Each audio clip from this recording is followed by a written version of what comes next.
제가 오늘은 가급적 짧게 좀 전하고 다른 분들이 좀 쓰실 수 있도록 한번 해보겠습니다. 잘 될지는 모르겠어요. 가급적 한번 그래 보겠습니다. 오늘 나눌 말씀의 제목을 붙인다면은 중시받지 못한다고 생각해 섭섭할 때. 뭐라고요? 중시받지 못한다고 생각해 섭섭할 때. 자, 고린도전서 12장 23절 25절 두 절만 한번 읽겠습니다.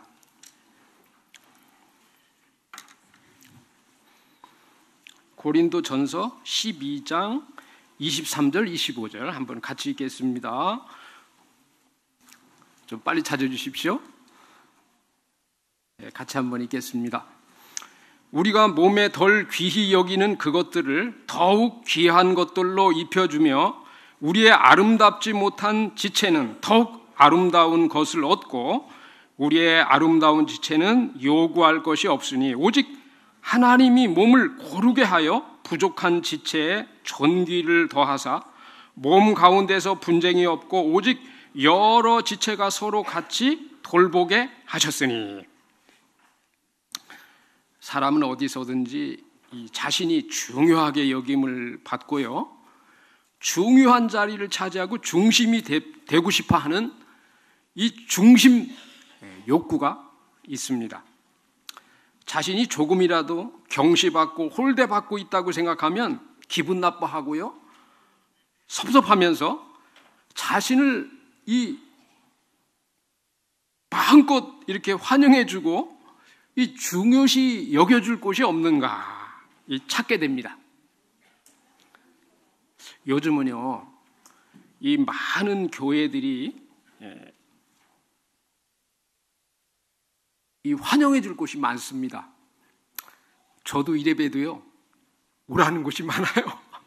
주님이 인도하심이 없어도 그렇지, 오라고 하는 곳이 많습니다. 그러나 주님이 인도하시면 가야 되잖아요, 제가. 그래서 계속 이렇게 거절을 하고 있는데요. 근데 저만 그런 게 아니죠. 적은 교회들은 한 명도 이렇게 아쉬워서 계속 이렇게 성도님들이 이렇게 가입되기를 원하는 데가 참 많습니다.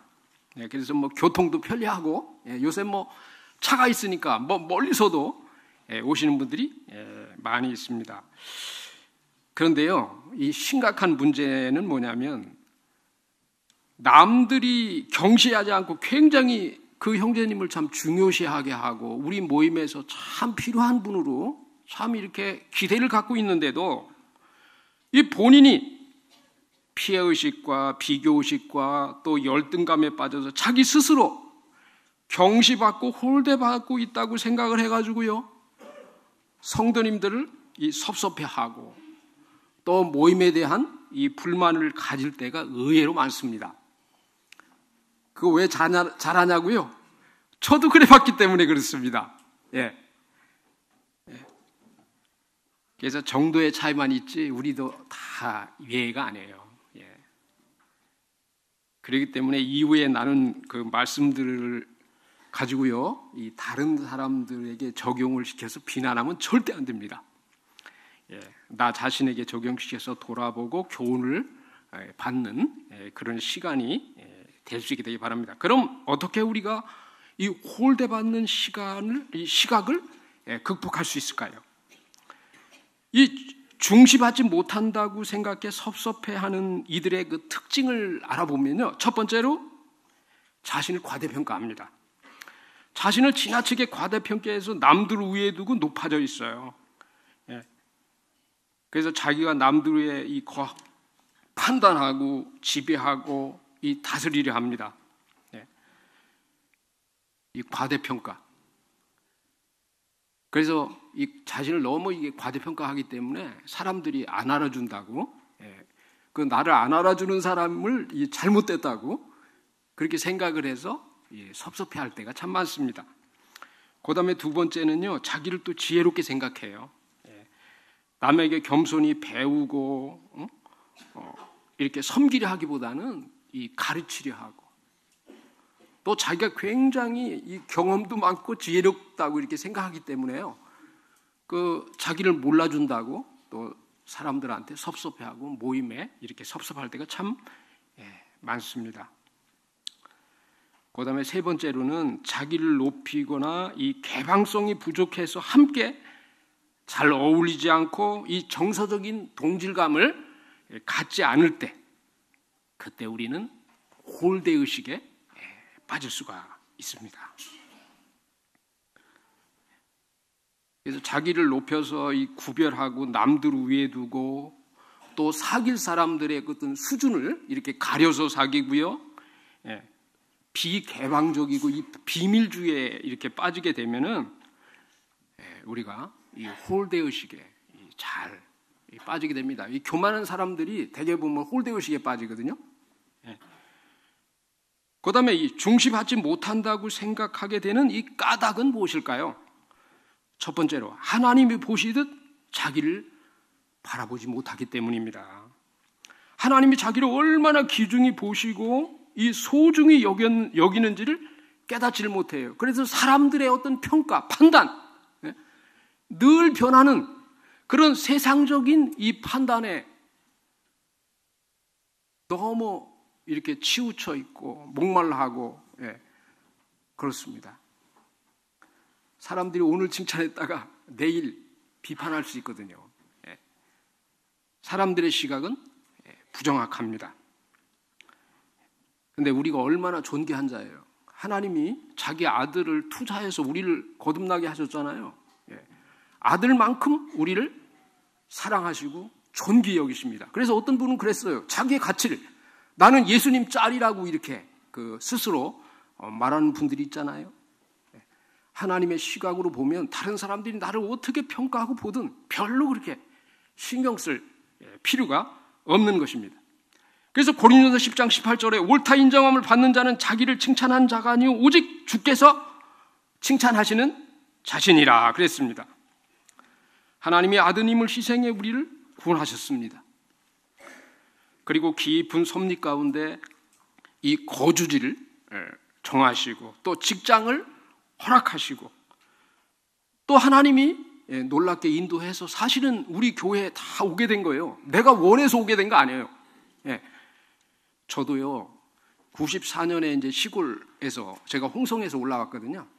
거기 집을 팔고 여러 가지 사정에 의해서 올라왔어요. 그러나 다 하나님의 섭리가 있었습니다. 근데 그때 올라올 때 우리 교회에 오려고 안 했어요. 다른 어떤 교회를 제가 염두에 두고 계속 기도를 했어요. 근데 하나님이 그때 돈이 없다 보니까 이게 흘러 어디까지 흘러갔냐? 의정부까지 흘러갔어요. 떠밀려서.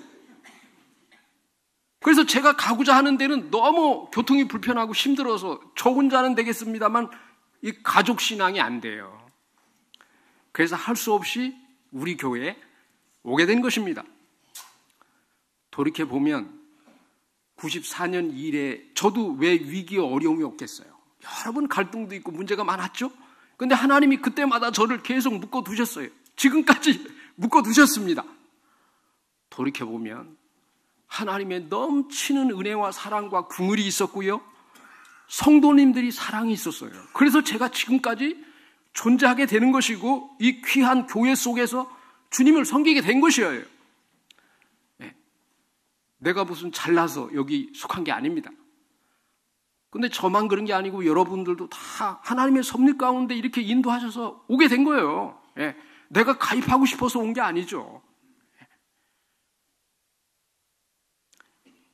그 다음에요.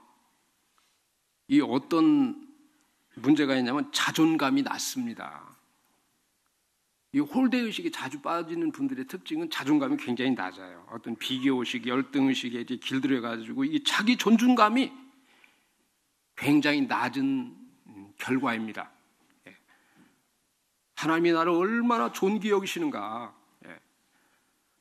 이 우주상에 이 김갑중은 혼자입니다. 역사 이래 오직 하나예요. 뭐 비교 대상이 없어요. 그래서 나의 나됨을 늘 감사하고 이런 나를 하나님이 구원하시고 섭리하시고 지금까지 지켜주신 거 감사하면 뭐 옆 사람 잘 되는 게 뭐 배 아플 게 또 뭐 있어요? 비교할 게 뭐 있습니까? 우린 너무 이 비교 의식 속에 살아요. 그래서 이스라엘은 등수를 안 매긴다잖아요. 예. 학교 가도 등수가 없어. 예. 그 아이가 얼마나 이 창의력을 개발하고 최선을 다했는가 그것만 평가하지 누구보다 낫냐 이 비교를 하지 않는다잖아요. 성적표가 없어요. 예.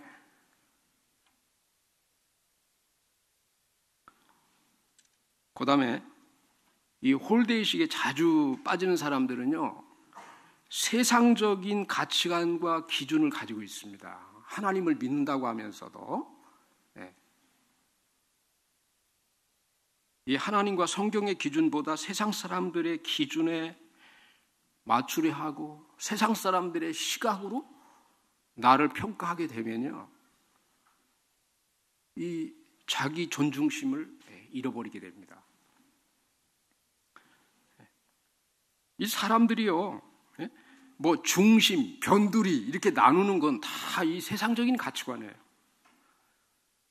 제가 일반 교회에 그 이름을 한번 이렇게 봤더니요, 중심교회, 중앙교회 엄청 많습니다. 저 변두리에 있으면서도 중앙교회래요, 자기들이. 예. 웃기는 얘기 아닙니까? 예.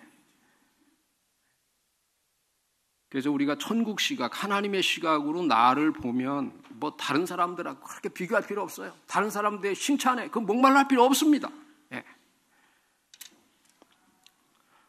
그 다음에 중시받지 못한다고 생각할 때 나타나는 증상이 뭐냐면 첫 번째로 이 불만스러워해요. 자기를 이 돌아보고 있는 그대로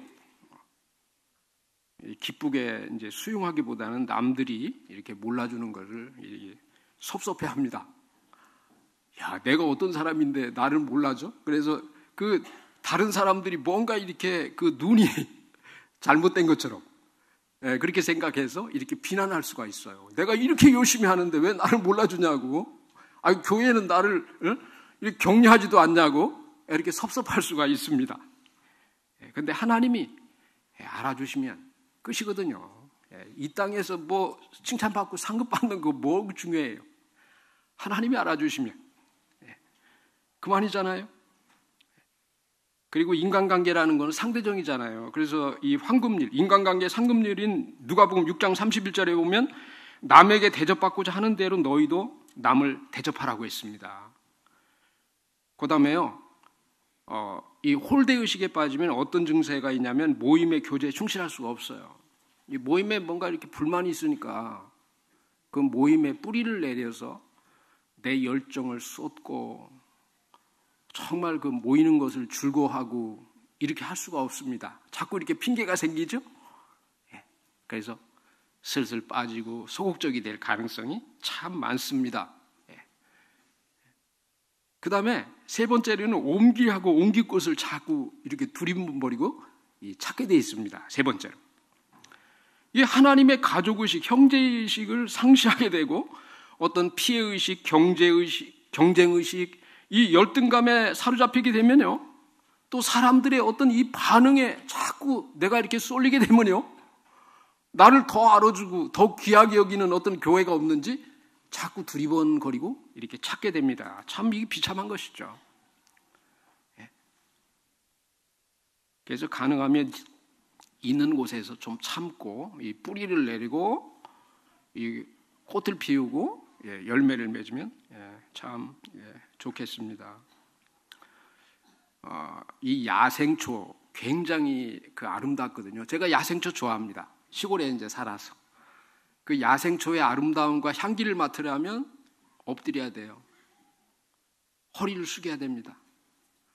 납작 엎드려서 야생초를 보면요, 참 그 색조, 향기 엄청 아름답습니다. 그래서 이 모임의 아름다움도 그 모임의 그 귀중함, 그 가치를 이렇게 알려면요, 내 마음을 낮춰야 돼요. 이 지구상에 완전한 교회 한 군데도 없어요. 흠없는 교회 한 군데도 없습니다. 그래서 유명한 예화가 있잖아요. 스펄전 그 목사님 목회하던 교회에 어느 형제가 이렇게 왔다잖아요. 그래서 왜 형제는 그렇게 떠돌아다니냐 그러니까 이거 완전한 교회를 찾으면 내가 거기 들어가라고 합니다. 그러니까 스펄전 목사님이 그 형제 얼굴을 빤 쳐다보면서 형제 완전한 교회 찾으면 절대 형제 거기 들어가면 안 돼. 밖에서 구경만 해. 왜냐하면 형제 불완전함으로 그 완전히 깨지잖아. 그래서 그 형제가 크게 각성을 하고요, 마음을 낮추고 교회에 가입해서 아주 신실하게 그 섬겼다고 하잖아요. 근데 저도 그런 사람이었어요, 전에. 사실은 누구나 다 그런 경험이 있었을 거예요. 뭔가 이렇게 불만이 있을 때 나 자신을 돌아보지 못하고 그렇게 이 다른 교회를 두리번거리고 이렇게 찾을 때가 많습니다. 그래서 생각을 조금만 바꾸고 내려놓으면요, 굉장히 전에 보지 못했던 그 아름다움, 가치, 참 우리 모임의 그 기대감, 이런 것을 발견할 수가 있어요. 너무 완전한 이 표준을 막 높게 해가지고요, 너무 완전하게 그렇게 보시면 안 됩니다. 주님은 우리의 그 장단점, 우리의 실상을 너무나 잘 아세요. 그러면서도 이 교회에 필요하니까 우리를 이렇게 덧붙여 준 거거든요. 여기다 그 접붙임을 해준 거거든요. 직장도 거기로 인도하시고, 어떤 내가 사는 거주지도 거기 인도하셔서, 내가 뭐 의정부 가고 싶은 게 아니었어요. 물론 돈이 없었지만 흘러 서울에서 계속 밀리고 이제 가다 보니까 여기에 오게 된 거 아닙니까? 이것도 다 하나님의 섭리예요. 하나님 그렇게 인도하신 거예요. 왜냐하면 제가 여기 있어야 내 영혼이 가장 만족할 수 있고 가치 있을 수 있고 내 은사를 활용할 수가 있고 이 꽃을 피울 수 있기 때문에 하나님이 여기다 두신 겁니다. 그 다음에 네 번째로는 비난하고 파괴적이 될 가능성이 많습니다. 홀대의식에 빠져버리면, 중시받지 못하고 인정받지 못한다고 이렇게 착각을 하면 이 부정적인 생각에 사로잡히게 되고 영적인 사시가 되고 마음의 병이 돼가지고 모든 걸 다 삐딱하게 보고 이 좋은 것도 장점도 나쁘게 보이고 비난하게 될 그 병적인 그런 신앙으로 전락할 위험성이 있습니다. 그래서 기도해야 돼요. 하나님, 제 마음 낮춰주십시오. 모든 걸 바로 보게 하십시오. 주님의 사랑 안에서 보게 하십시오. 제 영적인 시각을 바르게 해주십시오. 우리가 기도해야 됩니다. 그리고요, 그러면 이제 얼마 안 남았어요. 그러면은 이제 중요하게 여김을 받으려면 어떻게 되는가, 내가. 첫 번째로 핍박하는 자를 축복해야 됩니다. 핍박하는 자가 남이든 자신이든 축복하고 위로해 줘야 돼요. 나를 좀 반대하고 핍박하고 비난하고 어떤 사람이 그런 분이 있으면요, 하나님이 나를 다듬고 연단하고 훈련하고 인내심을 가르쳐 주기 위한 선물로 이렇게 받으시면 됩니다. 그 사람이 없으면 내가 다듬어지지 않아요. 성숙할 수가 없어요. 그래서 옆에 그런 분들을 이렇게 하나님이 두시고 나를 다듬어 가십니다. 그래서 그렇게 감사하면 참 좋습니다.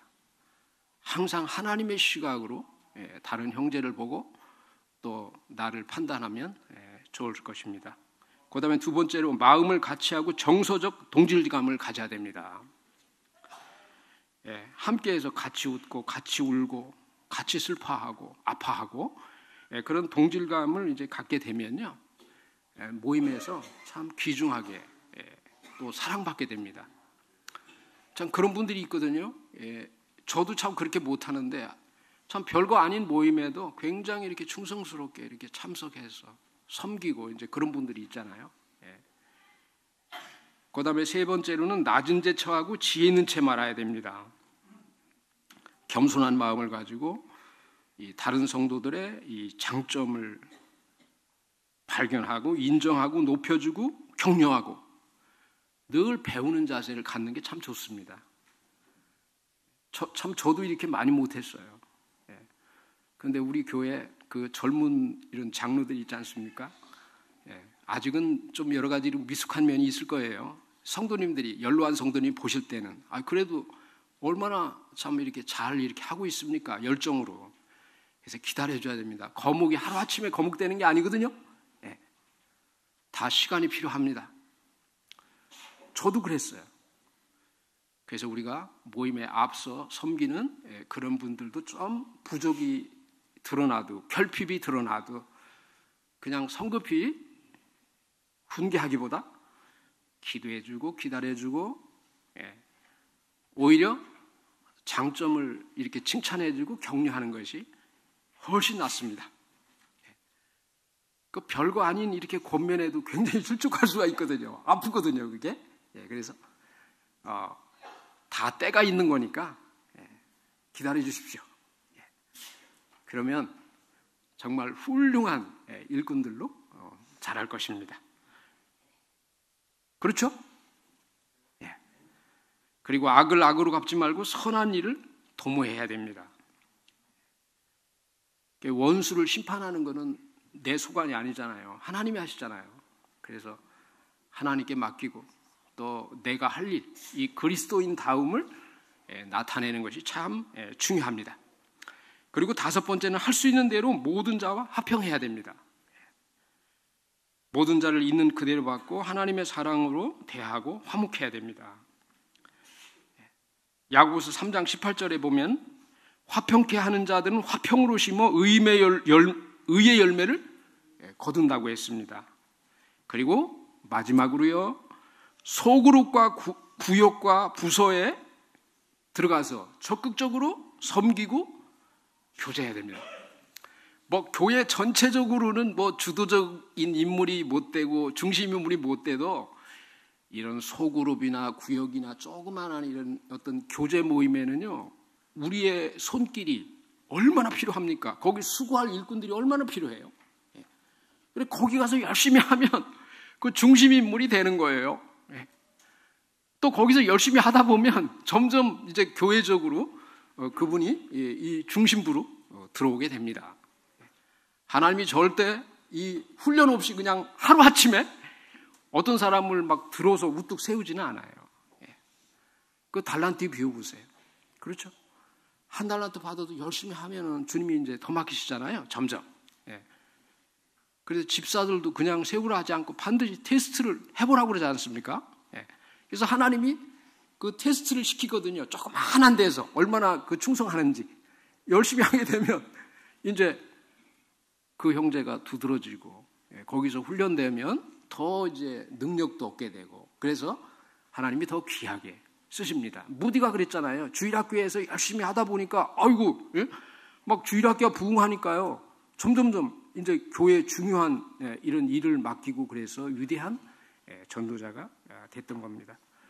우리는 다 이미 하나님께 엄청 중요한 인물들이에요. 이미 됐어요.